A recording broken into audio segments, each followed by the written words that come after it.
Selesai akad nikah, kami pun segera pulang ke rumah.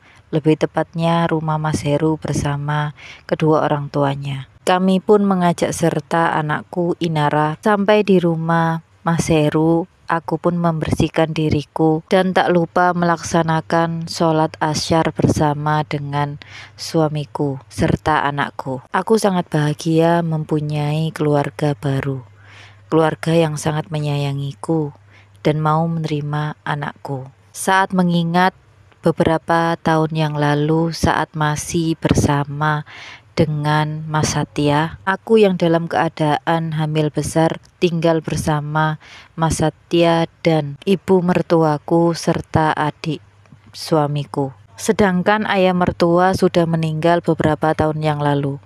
Ibu mertuaku tak menyukaiku sejak Mas Satya membawaku ke rumahnya. Aku berharap ibu mertua akan bisa menyukaiku karena aku sedang hamil dan bakal memberinya cucu. Tetapi perkiraanku salah. Ibu tetap memperlakukan aku semena-mena. Juga adik iparku. Meski dia tak bekerja, tetapi semua pekerjaan rumah semuanya aku yang mengerjakan, termasuk mencuci bajunya.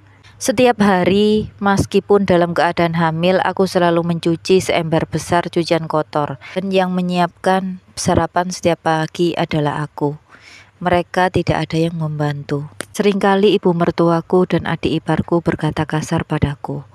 Dan seringkali mereka pun meminta uang kepadaku serta Mas Satya. Berkali-kali juga aku berbicara dengan Mas Satya untuk mengontrak saja dan berpisah dengan keluarganya. Tetapi berkali-kali pula dia menolaknya. Alasannya kepadaku adalah karena dia anak laki-laki satu-satunya dan dia ingin berbakti kepada ibunya. Saat waktu persalinan, saat aku merasakan perutku sakit sekali. "Mas, perutku sakit sekali," ucapku membangunkan suamiku. Jam menunjukkan pukul 1 dini hari. Masih malam, besok saja," ucapnya sambil menarik selimut. "Mas, sakit. Sepertinya aku mau melahirkan ini." Aku meringis menahan sakit. Ya, bentar, aku cuci muka dulu ya." Mas Satya bangun dengan wajah yang cemberut. Kami berdua bergegas menuju rumah bidan dengan mendarai sepeda motor. Berkali-kali aku meringis memegang perutku serta mencengkeram perut Mas Satya. Beberapa jam kemudian setelah melalui perjuangan yang berat, lahirlah seorang bayi perempuan yang cantik.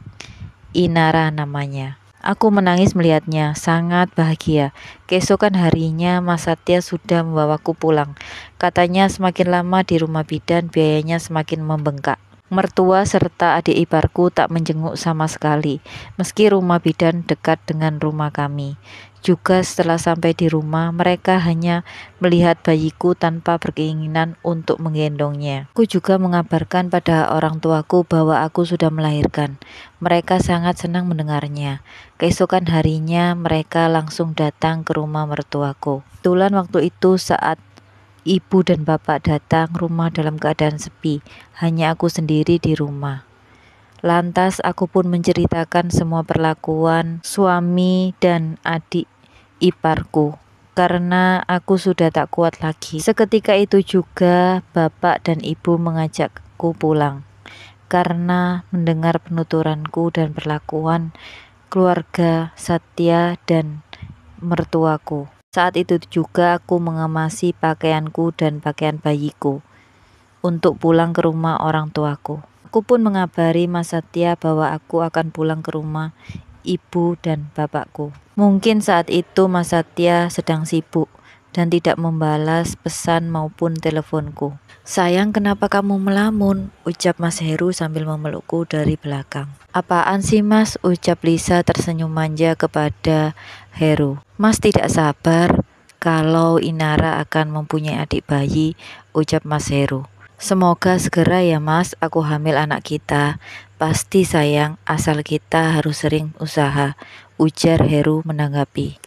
"Ya udah Mas, aku mau berangkat kerja dulu," ucap Lisa kemudian melepas pelukan suaminya. Heru memang masih mengizinkan Lisa untuk bekerja, walaupun sebenarnya Heru sangat ingin jika Lisa berhenti saja bekerja. Tetapi Heru masih belum berani mengatakan hal ini Dia takut jika Lisa akan marah saat ia larang.